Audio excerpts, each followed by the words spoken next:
So welcome everyone to our podcast, Her Body and Mind. Today we're starting a new 3-part series. This is our first episode of the series. Today we're going to be talking about what is trauma. So this series is going to be all trauma, which is exciting. We're going to talk about what is trauma today. Next time we're going to talk about assessment. And then the third episode is going to be on treatment of trauma.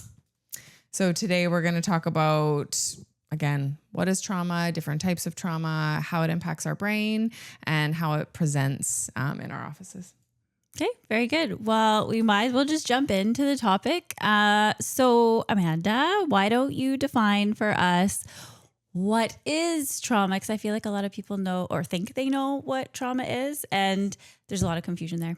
Okay, so trauma is essentially not what happens to us. Trauma is how our body reacts to it. And I think that's really important because people are always classifying their trauma as like significant enough to count as trauma or not significant enough that it doesn't count. And so two people can experience the same event and they're going to have wildly different reactions. And so trauma essentially is the body's reaction to what's happening, and the trauma reaction is how our body reacts to that thing. Like the perception of it. The perception of it and just what happens inside our nervous system. So two people experiencing the same event, it'll depend on how their brain's hardwired, their previous experiences, and the support and what else was going around that event. So we have to not define trauma as what it was. We have to define trauma as what our body did with that thing. That makes sense. Yeah, sure does. Yep. Okay. Now that's like a good general idea of kind of how it works. But as noted, there is misconception over, like, I think people, especially in my office, they don't even realize that they've experienced a traumatic experience. Yes, absolutely. And so they don't seek help or support or don't realize the impact it's actually having on them and has had on them for X, Y, Z, like amount of time. Yeah. So if you can help people understand the difference between, I don't want to say levels of trauma, but just different types of trauma. Yeah, absolutely. I think the biggest thing, exactly like you just said, is people don't even realize that they've experienced trauma. And I think especially if we're talking about women in this podcast, women just internalize things as their fault all of the time.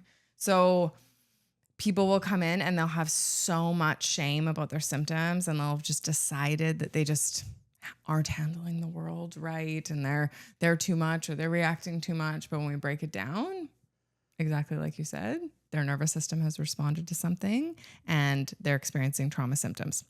So the idea of different types of trauma, I think in the research and in trauma land, we talk about big capital T trauma and lowercase trauma. So capital T, lowercase.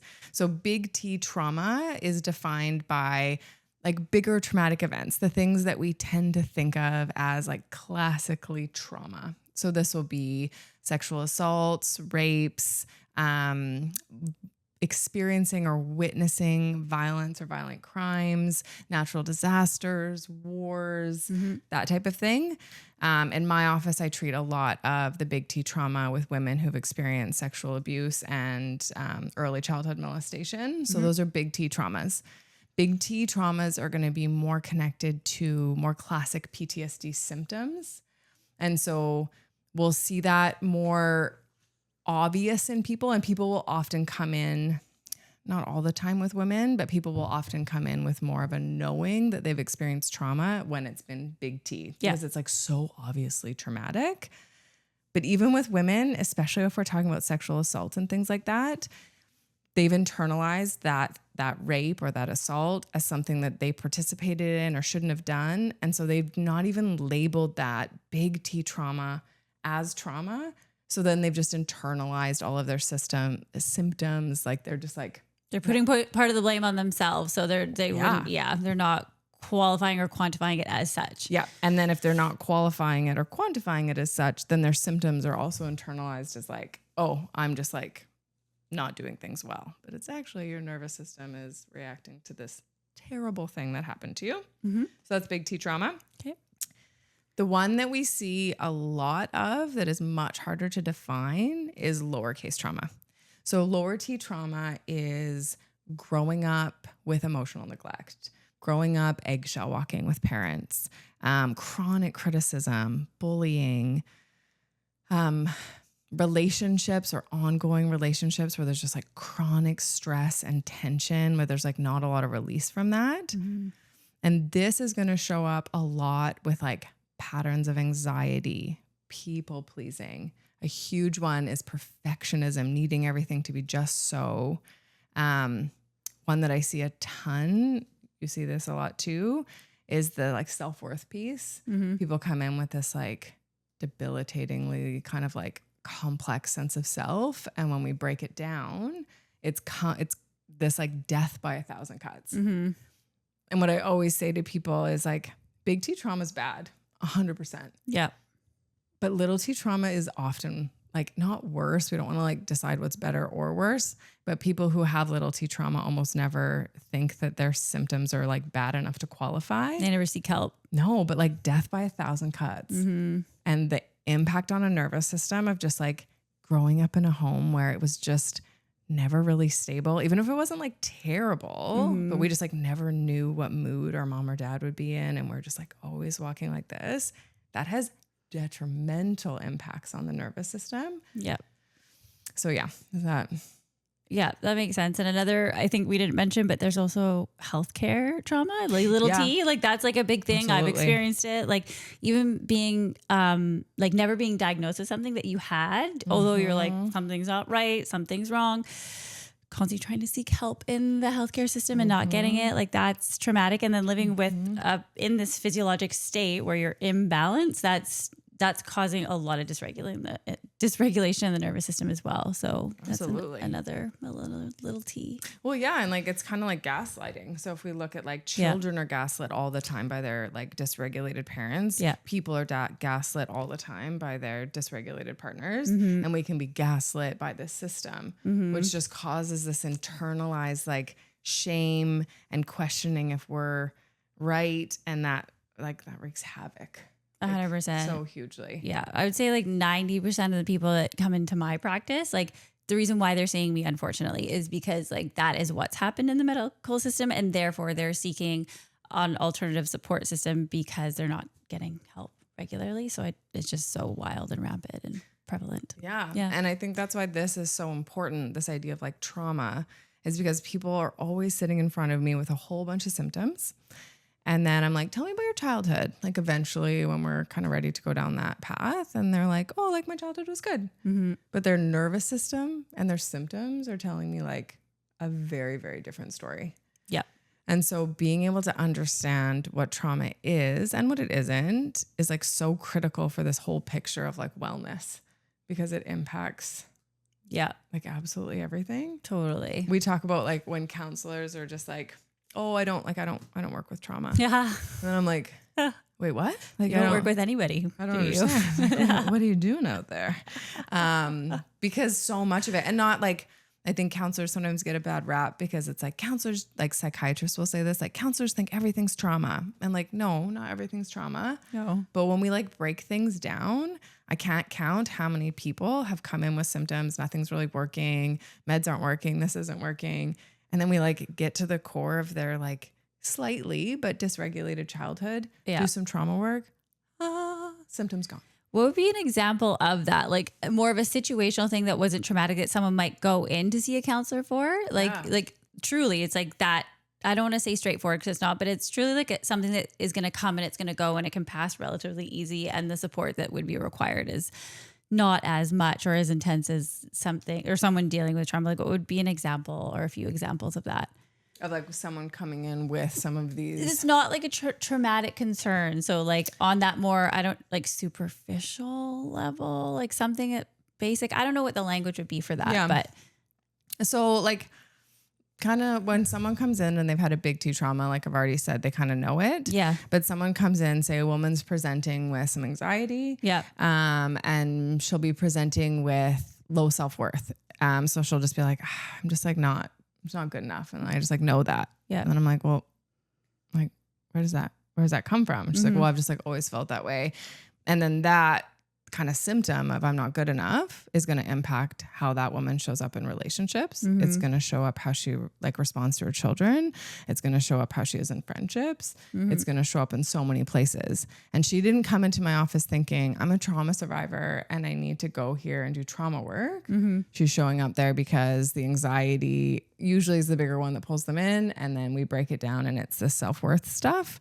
And when we start pulling back the layers, it comes down to some of these like small T traumas, which it takes me like a long time often to get people like on board with the idea that they've impacted trauma, because they'll be like, oh, I don't have the right to say that. Like, absolutely not. Like I have a good life. It's not as bad as my friend. Like she was raped as a kid. And I'm like, totally. That's bad. Your cousin experienced that. But what you've experienced is also like really, really hard and makes all of your symptoms make sense. Yeah. Well, this is a good demonstration because actually I asked you a question of actually what isn't trauma. Like what would be an example of a non-traumatic present? Oh, but you automatically go down the road of like, you're like, oh, she comes and presents with this like simple something. But then you're like, as you peel the layers back, there's generally always trauma, which I think you always go towards because you know it's there. And it's very unlikely that there's nothing there. Yes. But the question was actually like, what would be an example of a non-traumatic scenario where someone would come in where all they would need is more basic like CBT? You know what I mean? Yeah. That is hard because I think honestly, most people have some, and it doesn't mean that we have to be doing this like deep level of trauma work, but most symptoms that present come from somewhere. Yeah. So if we're looking, like we talk about this all the time, like what are the roots? And I think this is what keeps people stuck in therapy for like 5, 6, 7 years 100%. is because we're just sticking symptom, but never figuring out the roots of that. I think when some people present with maybe like sometimes social anxiety or more of a genetic predisposition to some anxiety symptoms, those people are going to respond a lot better to like cognitive behavioral therapy, medical intervention.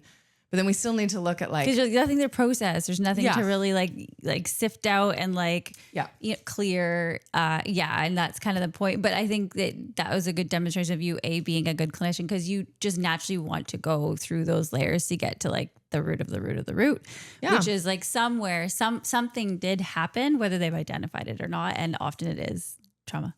And being able to differentiate, like sometimes it isn't too. So.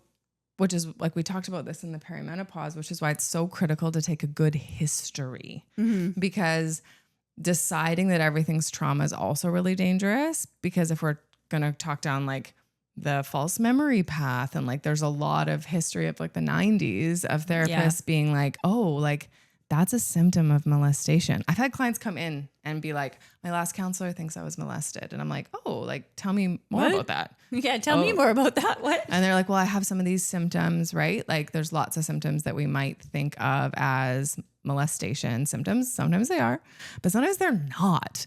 And so this idea that every symptom is going to go back to this root is dangerous, which is why I think it's good to like separate this idea of like big T and little t trauma, because especially if we're talking about self-worth, like we didn't just wake up one day and be like, I'm a piece of shit.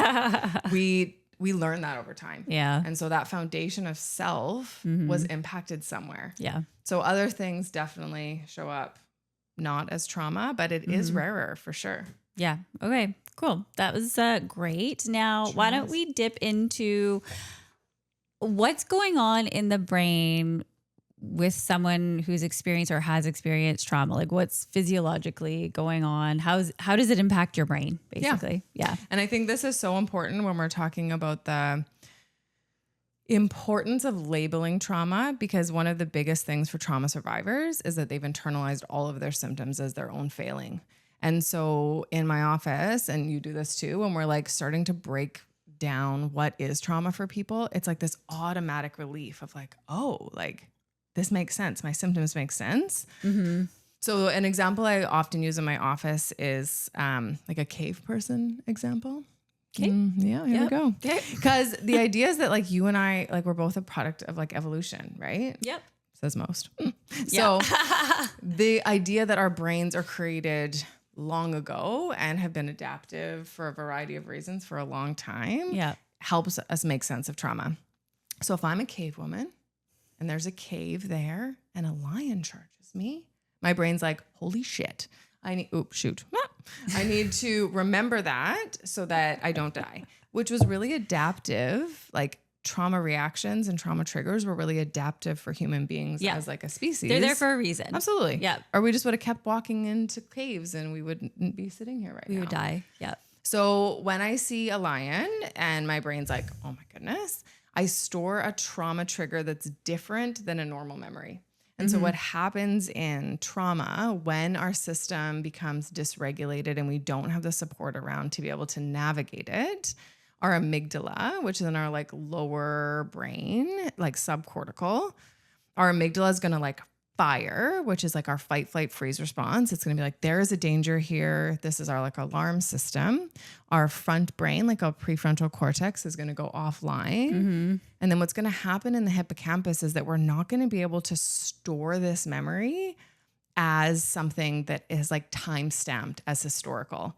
And this is the thing that makes trauma so dysregulating for people, is that our memory hasn't integrated it properly, because we need to not integrate it, because we need to have, if we're thinking about the cave, we need to have this like reaction so that we don't die. And so when people experience trauma, we'll talk about big T trauma. So you're assaulted or you witness something terrible or sudden death, like of someone you love. That's what happens. So prefrontal brain, which is like logic, reason, offline, amygdala fires, and then we store this trauma trigger.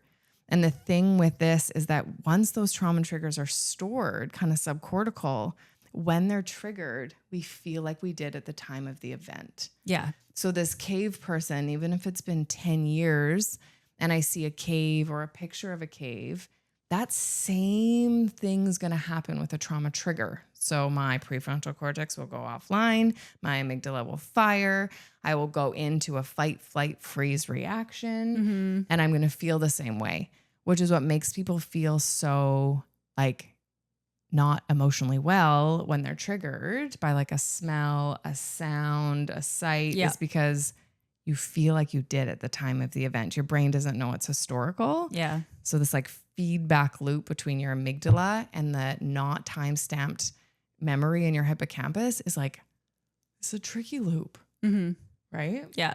So that's what modalities like EMDR and other things help to Absolutely rewire or kind of, And like what I hear people say, they'll be like, I know I was overreacting, but like I couldn't stop it. Yeah, no, you couldn't. I couldn't stop it. And then I'm like, yeah, like that makes sense, because you feel like you did when you were 8, or you felt like you did when you were this. And then with little T trauma, it's similar, but not as intense. So like your kids, especially teens, they trigger us, these teens. They trigger a lot of the parents. They do. So if your teen's like talking back, but then you have a trauma trigger of your like dad yelling at you as a child, then you're going to get triggered, and you're not going to even realize it, but your reaction's going to be like tenfold. Yeah. Because you've got these trauma triggers that hijack you back to these like earlier ego states when like things weren't safe. Yeah. Yeah. So that's what happens. Like there's lots more to it. Yeah. Like if we're looking at like trauma and like the brain and what happens to speech and like Broca's area. And like, there's so many things that happen when acute trauma occurs. And when You're talking about like symptoms, like how are you actually presenting? Yeah. Yeah. Like lots there. But I think it's so critical for people to understand what's happening in their brain, because I just see people be like, oh, like when I explain this to them, because I'm like, there's nothing wrong with you. Yeah. And I think it goes back to too, like they feel like they're going crazy, or they feel like, why don't I have control? Why can't I regulate myself? Kind of like how we talked about in perimenopause. It's like there's these very strong biochemical, physiologic processes that are working like against you in a way that doesn't allow you to act or do the things that you want to do. 100%. And like for women, like 1 in 5 women are sexually assaulted. And those numbers are underreported because for a variety of reasons that make perfect sense, like our broken, terrible system, women don't report. So, we think it's probably higher than like 3 in 5. Yeah. So if we're treating women and we know that 1 in 5 women are sexually assaulted in their lifetime, some of that, an unfortunate amount of that is early childhood sexual abuse.